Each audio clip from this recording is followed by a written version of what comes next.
Hi everyone, Judicial Watch President Tom Fitton here with our weekly update on social media. Thanks as always for joining us. A lot to talk about this week. Durham issued another indictment, and should Hillary Clinton be nervous? I'll talk about that. New CRT documents to talk about. You can see that this issue ain't going away. Plus, speaking of an issue that refuses to go away, which is January 6th and the government abuse of American citizens using January 6th as a pretext. I've got a major development in a court case we have in that area to talk about with you as well. First up, though, is the big news this week. I guess the big news this week is the victory in Virginia for Governor-elect Youngkin. But the more important legal news is the filing of an indictment, the arrest of a man and his federal indictment by John Durham, who's special counsel. And the man's name is Igor Danchenko. He's a foreign national. He's a Russian. He lives here in the United States. And he was arrested the other day. And he was arrested for lying to the FBI about the nature of the work and who he was talking to and how he came about information that was used in the Steele dossier to smear Trump. Danchenko is Hillary's guy. How is he Hillary's guy? He worked for Christopher Steele and helped create the so-called dossier. And the report, or I should say the indictment, which is here, and I encourage you to review it, goes through quite deliberately how Danchenko would get a snippet of information and muck it up or change it or make it false. For instance, his key contact, of course, was a Hillary Clinton supporter, a volunteer at her campaign, previously had been an official member of her earlier campaigns. And he also worked for the Russians. So you had an American working for the Russians, working with a Russian, who's working for a British guy, who's working for the Clinton operation, Fusion GPS, who's working for Clinton's campaign and the Democratic National Committee. And by the way, Christopher Steele is also being paid by the FBI at the same time. That's the way it worked in Obama land. And he would, for instance, get information and say about well, for instance, he went to Moscow. He went to Moscow with this Clinton buddy, crony, and they went and visited the Moscow hotel. And they learned that Donald Trump had once visited that hotel. So what Danchenko did was he took that factoid and added the salacious sex allegations, falsely attaching it to that factoid. He also denied speaking, more or less, to this Clinton operative, volunteer, who supposedly said that, oh, Hillary didn't know anything about what I was doing. But of course, it really didn't matter since she was paying Danchenko. And he denied repeatedly to the FBI, according to this indictment, that he talked to this Clinton operative about the dossier. And what Durham says in the indictment is, look, if the FBI had known this, of course, they should have known it, they would have been able, if they had known that this Clinton operative was indeed a source for this Russian, they would have been able to kind of figure out more quickly whether this dossier was valid or not. And of course, Durham once again, or further confirmed that he was unable to confirm pretty much anything of importance in the dossier, which was a smear operation against President Trump. So it's a big deal in the sense that the author of the dossier, or one of the key guys who provided information allegedly about the dossier, was a Russian, and Mr. Durham's indictment strongly suggests he's a Russian agent, although he doesn't come out and say it. And B, it was a lie. So you've got official confirmation through this indictment, at least, it's the position of the United States government that the dossier's a big lie. And it's a lie generated by the Clinton campaign, the Democratic National Committee. Now recall, Mr. Sussman, who is Hillary Clinton's campaign lawyer, also was indicted for lying to the FBI. And then you had the lawyer whose name Mr. Kleinsmith, I guess that's his name. He was the FBI lawyer who messed with the FISA warrants to make it seem like Carter Page was a bad guy when in fact he was a patriot. And he pled guilty, got no jail time, or I don't think any notable jail time as I recall. And so this material also that Danchenko is being indicted over, or at least the dossier, that he manufactured out of whole cloth, it looks like, more or less, essentially just ended up directly in the FISA warrants that were used to spy on Carter Page and the Trump team generally.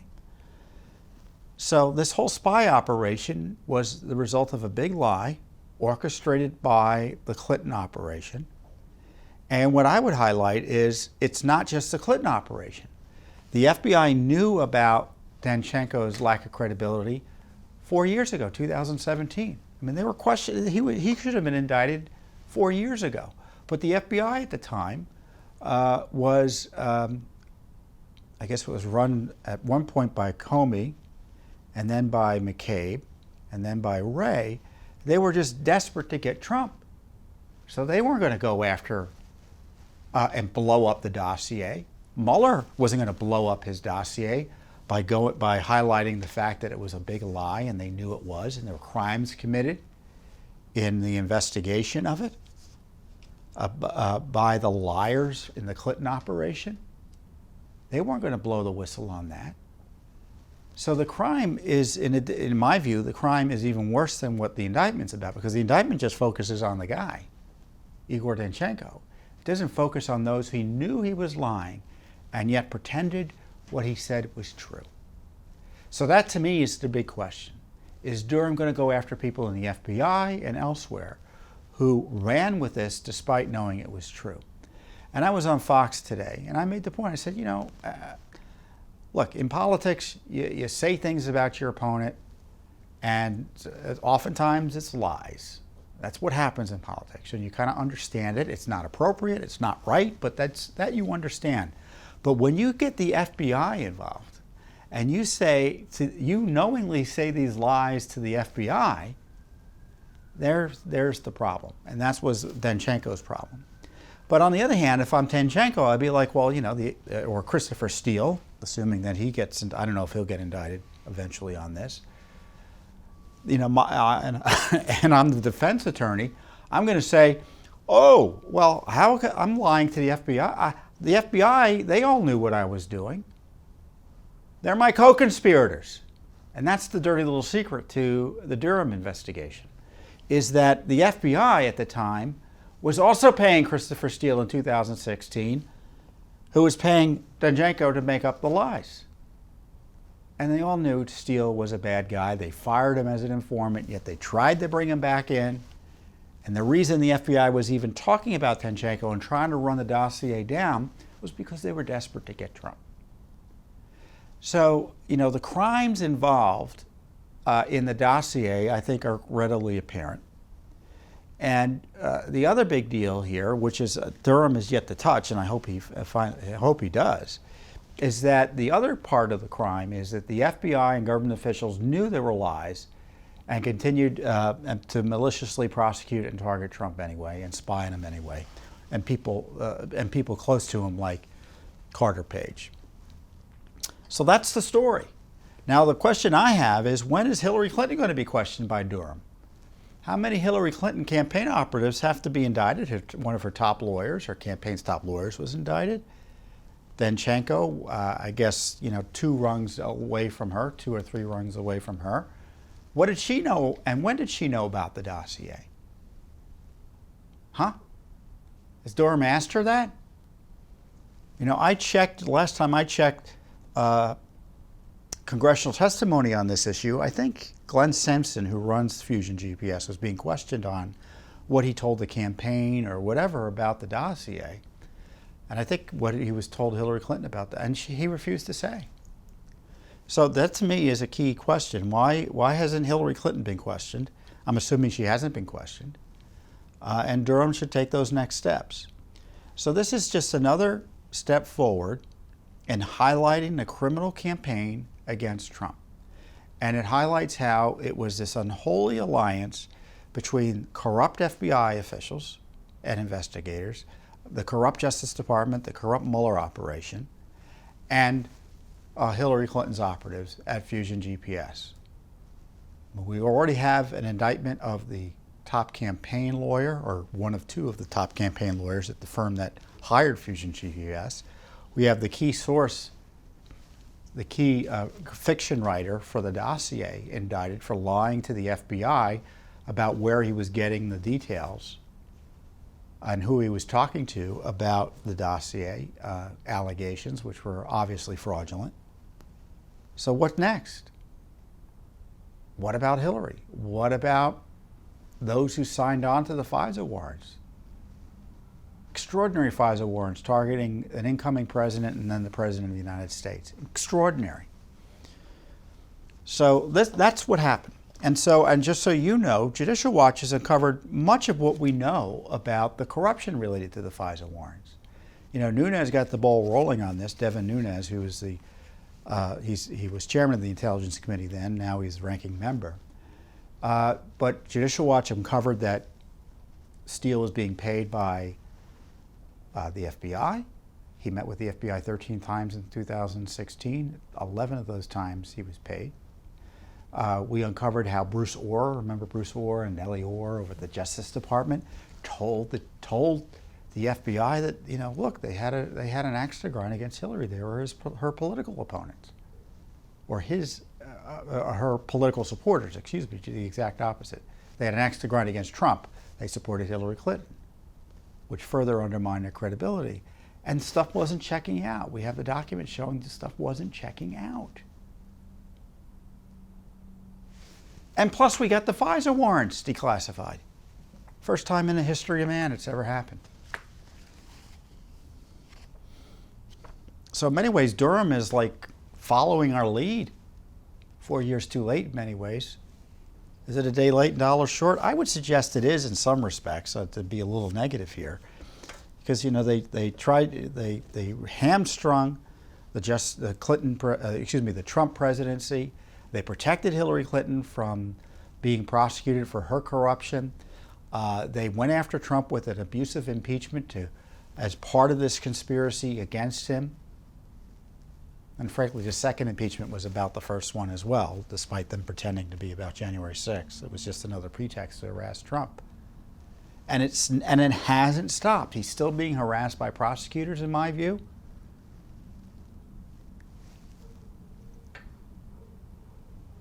And having his rights violated 6 ways to Sunday. I'll say it once, and I'll say it again. Donald J. Trump is a crime victim, and this indictment proves it. So Judicial Watch has much litigation still going on these issues, and as I said, Durham is following our lead. So let's hope more comes, because it can't come soon enough. So speaking of the FBI, as I said, the corruption continues. There's this targeting. The FBI just can't help themselves when it comes to going after the political opposition of the deep state. And in January 6th, it was reported that Bank of America, in the least, had turned over banking records to the FBI of anyone in the D.C. area. So I'm in the D.C. area, so if I had, the way I read the reports, that if I had used my debit card, it could have been turned over to the FBI, even though I wasn't anywhere near the rally or anything else that happened. So all sorts of Americans were caught up in this dragnet, which is illegal. It's illegal under the law. The FBI can't just go around collecting records because they feel like it. So we're trying to figure out what went on. We asked the FBI for the records. You know what they told us? We can't confirm or deny the records exist, which is bunk. That type of response is used to protect, top secret operations and war plans, national security related data, not like a typical law enforcement technique. Did you get Did you do a subpoena or not? I mean, how's that a state secret? It's obviously a lie. And we filed a response to the FBI in the federal court case we brought to get these records. We want to know about this surveillance of American citizens' financial transactions. You know, I think it's interesting. There's all this. I don't know where it stands now in terms of the effort by the left to increase the IRS's power to observe your banking transactions or your banking activity generally. But I think back to what the FBI just, it looks like they didn't need a subpoena and they just got the records. I don't know what went on. I mean, what already happened is bad enough. My point is, this is what we sued for. All records of communications between the FBI and any financial institution, including but not limited to Bank of America, Citibank, Chase Manhattan, Bank, Discover, and or American Express, in which the FBI sought transaction data for those financial institutions' debit and credit card account holders who made purchases in Washington, D.C., Maryland, and or Virginia on January 5th and 6th, 2021. And so what Judicial Watch says is they can't hide behind this "I can't confirm or deny" excuse. And we worked, first of all, that excuse is almost always blown out of the water if they've confirmed or denied it elsewhere. And there was at least one other FOIA request where they confirmed that they might have records, but they wouldn't turn them over because of law enforcement related exemptions, which is a more straightforward Freedom of Information Act dispute. So A, that's the big deal. B, the second big deal is if you're engaged in misconduct, you can't say "I can't confirm or deny" to hide the misconduct from the American people. And that's what I want to focus on in our brief. This is what exactly they said, by the way, to the FBI. Please be advised that it is the FBI's policy to neither confirm nor deny the existence of any records which would disclose the existence or non-existence of non-public law enforcement techniques, procedures, and or guidelines. The acknowledgement that any such records exist or do not exist could reasonably be expected to risk circumvention of law. So the idea that the FBI can monitor your banking transactions is a secret law enforcement technique? Who are they kidding? Talk about corruption. It's what we deal with all the time at Judicial Watch. I'm surprised I'm able to, not just completely have my head explode sometimes dealing with this government lawlessness. And this was what we say. I'm going to read a bit from the brief because we used there was a former senior FBI official who's done this work before. He knows what the rules are in terms of gathering this type of information. And he gave us a declaration that we could give to the court to explain what was going on here with the FBI's gamesmanship. This is what we wrote. I'm going to read you a few paragraphs. In this case, the FBI appears to have conducted an improper broad sweep of financial records, not just of those persons it had reason to believe were involved in the events of January 6th, but many more Americans. Detailed media reports not only indicate the FBI sought financial records, but also set forth in detail the specific criteria and scope of the records obtained. And as described in the declaration of our former FBI friend, such a broad sweep of financial records would be improper. Now, according to the FBI official's declaration, the former FBI official's declaration, the FBI has several legal avenues available to pursue private individuals' financial records. They include obtaining a federal grand jury subpoena, a search warrant, or a national security letter. And of course, at all times, they're supposed to follow the laws, and there are specific rules and regulations that implement those laws in the Justice Department called the Attorney General Guidelines or the Domestic Investigations and Operations Guide. All that was thrown out the window, it looks like. As we explained, or as our FBI official explained, a request by the FBI certain banks to voluntarily turn over to the FBI the private financial transaction data of any bank customer who happened to be in a certain broad geographical area on a certain date could be interpreted as an effort to circumvent protections under the law. That's being nice, isn't it?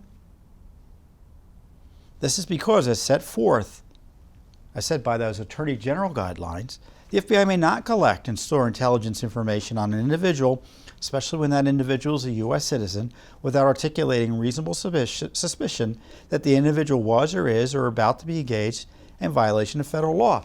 So they can't go and look at the phone book of Washington, D.C.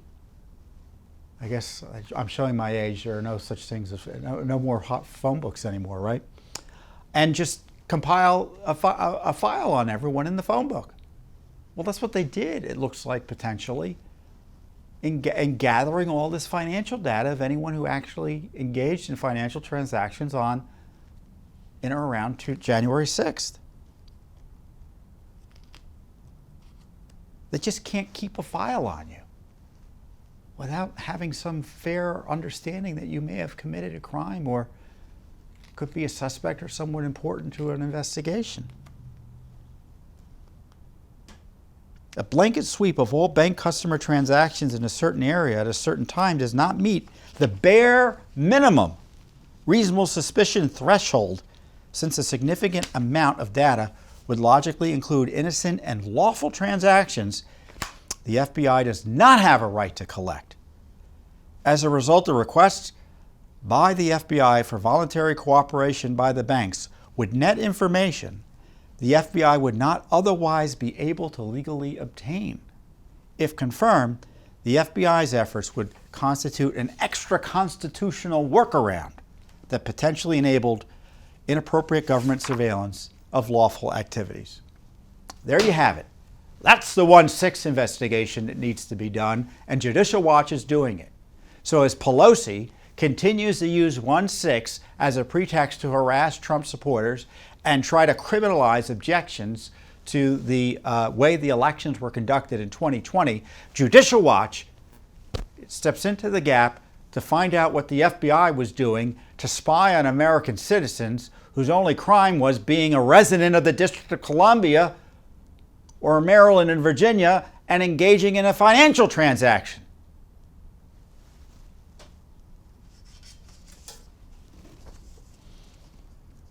I mean, so to hear these leftists moan about January 6th while harassing and violating the core fundamental constitutional liberties and rights of citizens just gets my goat. This is why I love Judicial Watch, because we're in court fighting for this. The media ain't doing it. I don't know where the Republicans are. They don't even talk about it. A few do.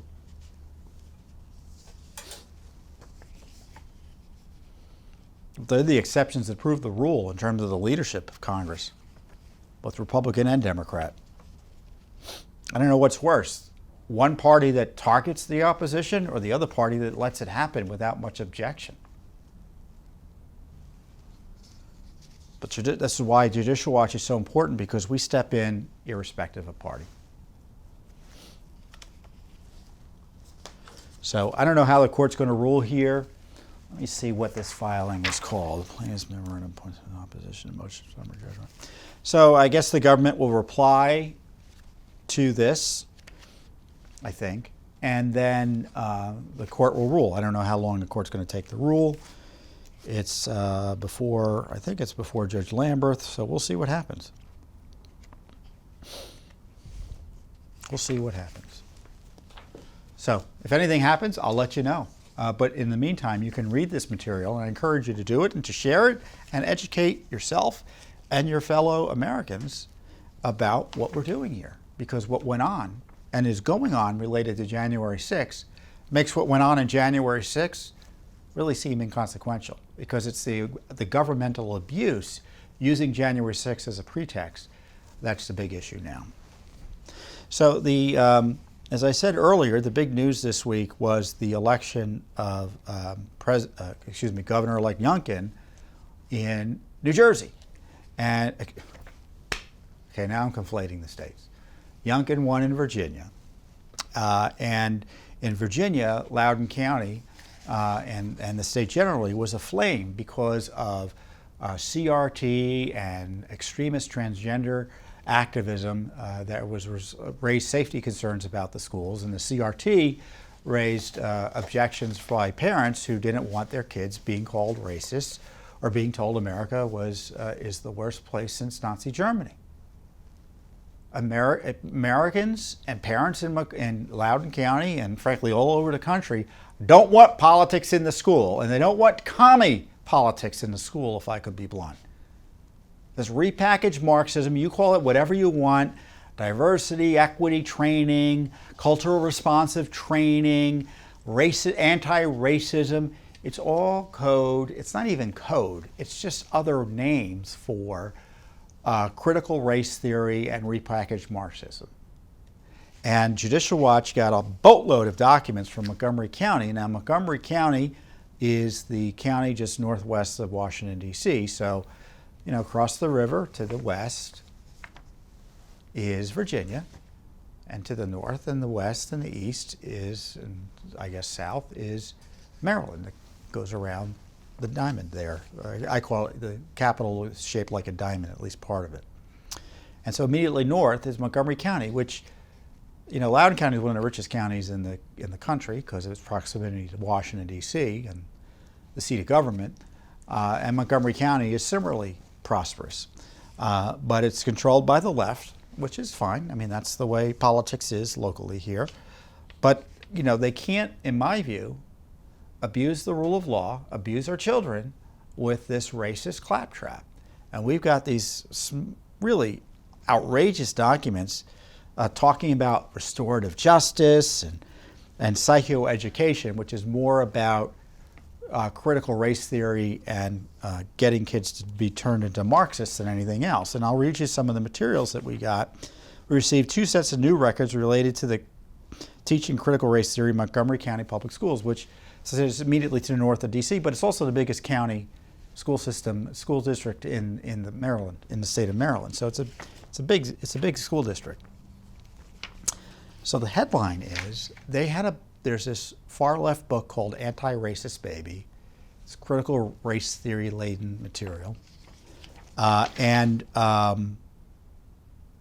they push the book to be given to ages baby to age 3. So CRT is objectionable for adults, in my view. Certainly, when we see the military being subjected to the CRT propaganda. Parents are outraged. Their kids, school-age kids, are being subjected to it. But here we have government documents where they're pushing this Marxist claptrap on babies and toddlers. And it's in the language of the documents.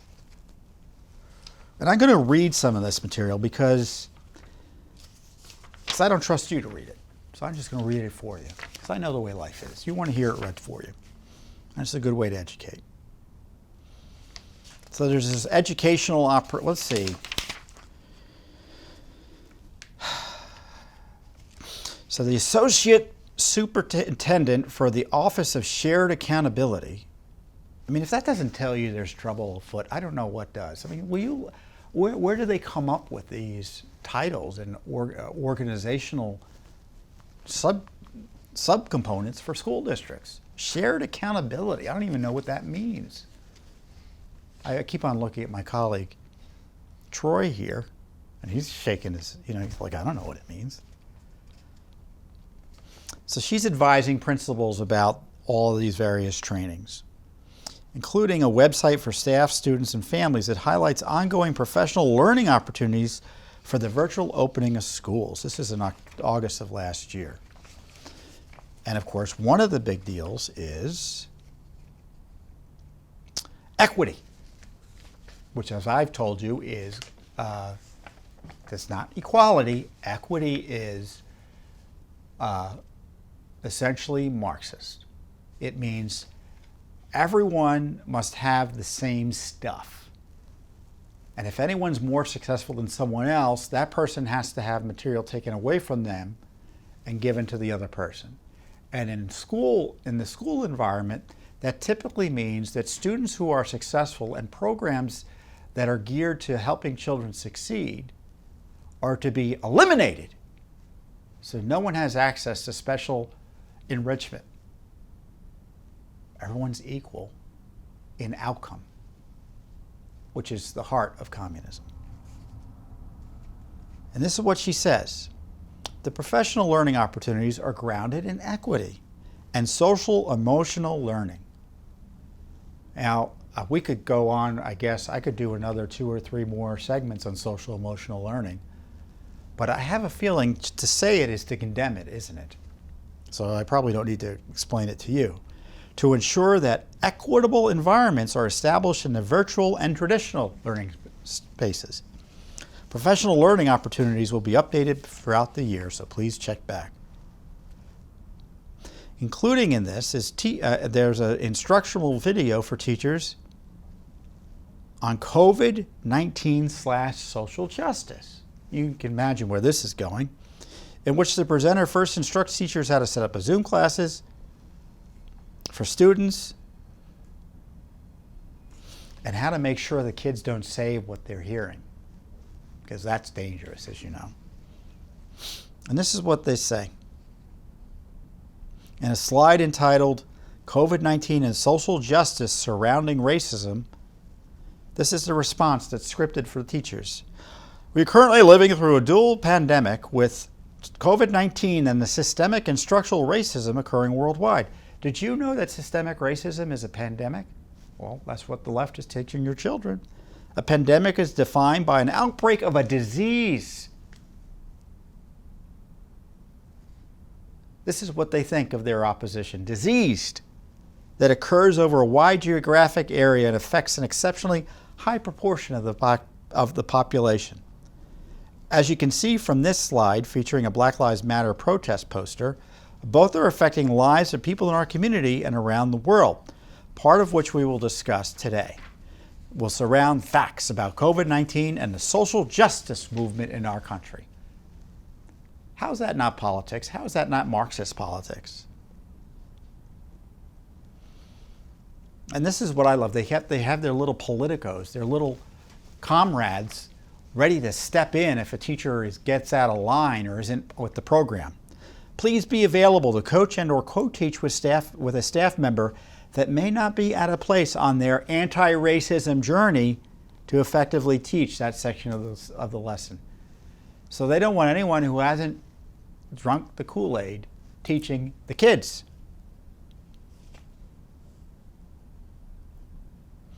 Again, there's a slide. Some facts about racism and social justice contains a link. Again, there's more material here, more PowerPoint material for, quote, parents.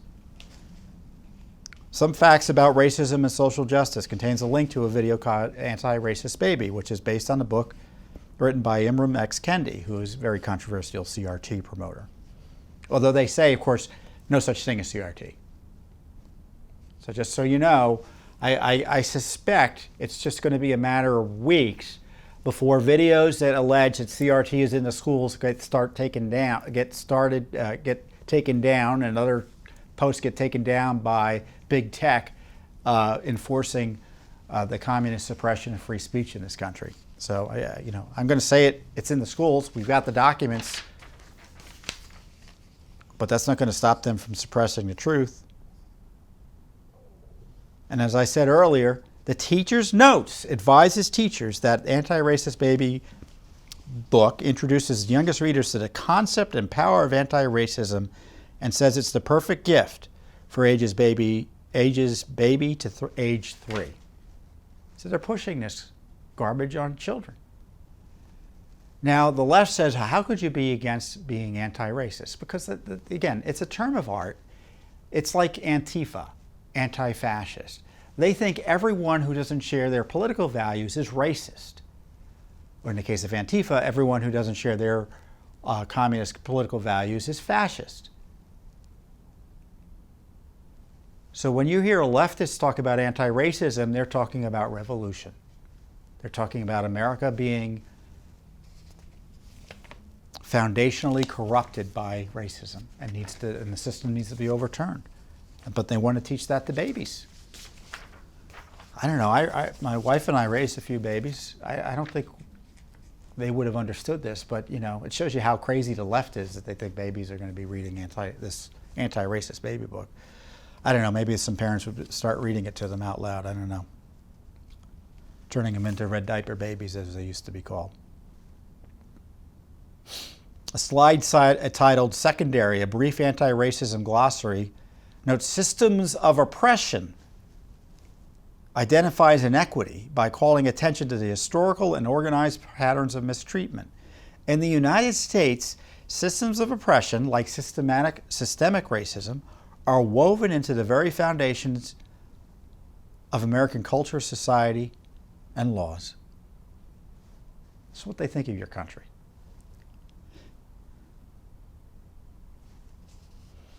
And of course, they say they can't opt out of the lessons. They don't want the students not to be taught this brainwashing Marxist theory.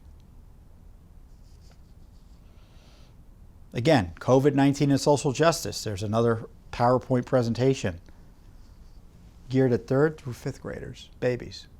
I consider them to be babies. I have a pretty expansive view of that word.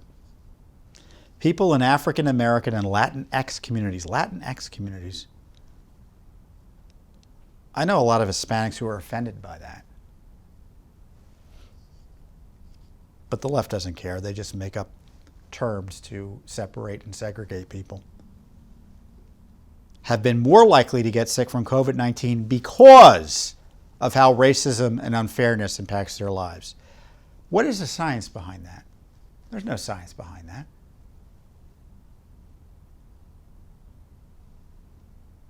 Even giving, and I don't necessarily give this, but let's say that COVID disproportionately impacts a minority community. Is that because of racism? What's the science behind that? It's pseudoscience. Of course, it's Marxist science.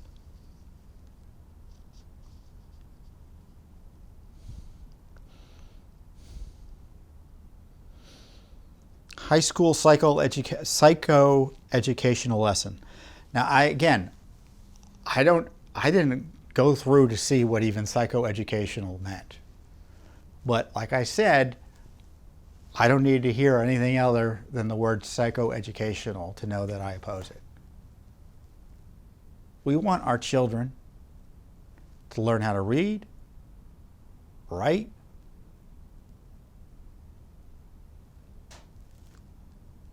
reading, writing, and arithmetic, right? And to communicate. And that comes with the reading and writing, in my view. But the left wants to shape your child's moral and cultural outlooks to fit their agenda as opposed to the parents' agenda. So this high school lesson for psychoeducational purposes is a link.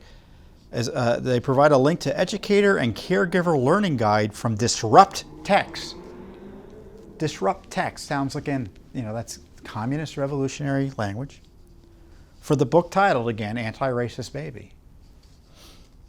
In the book, the authors note, to white caregivers, and capitalized white like the South Africans would do, racism. Racism is a problem that was invented by white people. Again, capital W, segregationist, apartheid-style language. And it is the work of white people to dismantle it, capital W.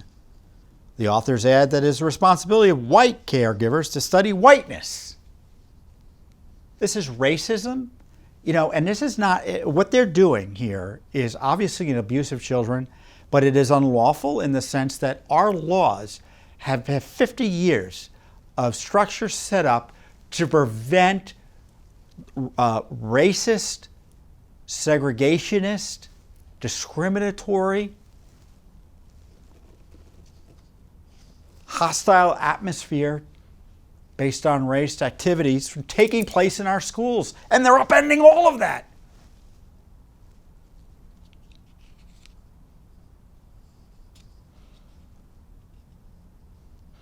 indigenous, black, and people of color are not minorities, but people of the global majority, PGM. Again, they capitalize black. That's the new left communist thing to do. And it's racist.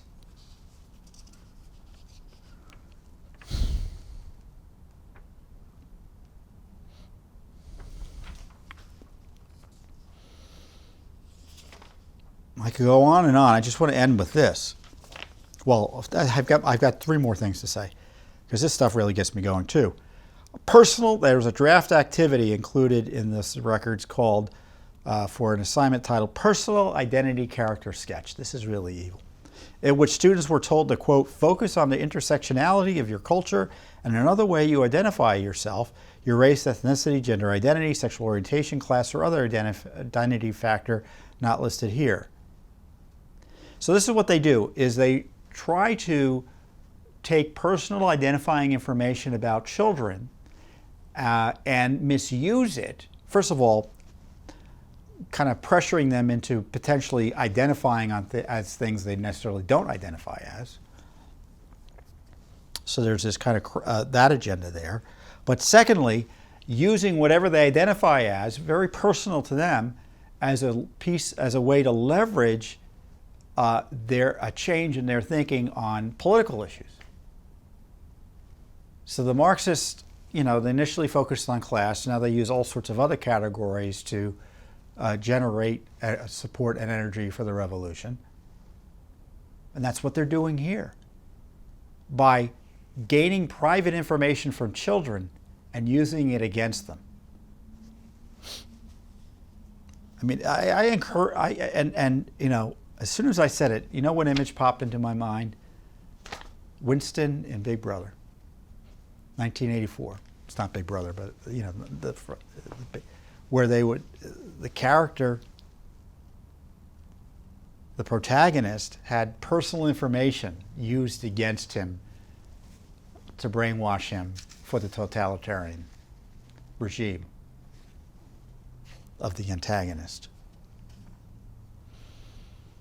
And of course, the left is no fun. So they talk about going to cultural events celebrating diversity, but that's not good enough, because those food festivals where you might actually, taste food you never tasted before from another culture, that's not sufficient, because the communists need you to do more.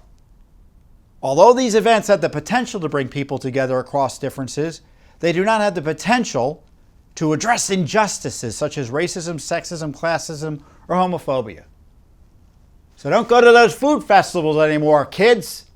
You may think you're learning about other cultures, but unless there is an extremist agenda attached to it, avoid it. Again, straight out of, this is like material you would read kind of being parodied in the Soviet bloc from the dissident movement. This is I see images of all these dissident novels and books I read. This is the language. This is what was killing people. Proponents of this. This is what was killing people in the Soviet bloc and the communist blocs, and still is in China, for instance. Even charitable giving is frowned upon. Now you're hitting close to home with Judicial Watch, right? Charitable giving to such organizations as Amnesty International is a route people often choose that will ease their own conscience, but don't want to associate in a deeper way with a particular cause. Even volunteerism is frowned upon. Critical of savior syndrome, which it defines as when wealthy kids are sent into poor neighborhoods to do service learning, but never discuss how the relative wealth is connected with the relative poverty of people inhabiting those neighborhoods. So there you have it. If these kids aren't attacked for, quote, they're privileged and abused by the teachers who are supposed to be keeping them safe from this sort of political, ideological attack, that's what they object to. This is what they're doing in Montgomery County, one of the most wealthy, significant, highly educated counties in the world, this is what's being taught. So I want you to keep this in mind when you're told there's no such thing as CRT. That's just the legal movement in the academy. The purpose of it being taught in colleges and universities was so that it could be pursued in circumstances like this, and I have the proof it's being pursued. And we've got tons of other material here. Judicial Watch is sued. I told you about the Loudoun County documents, which had similar material last week.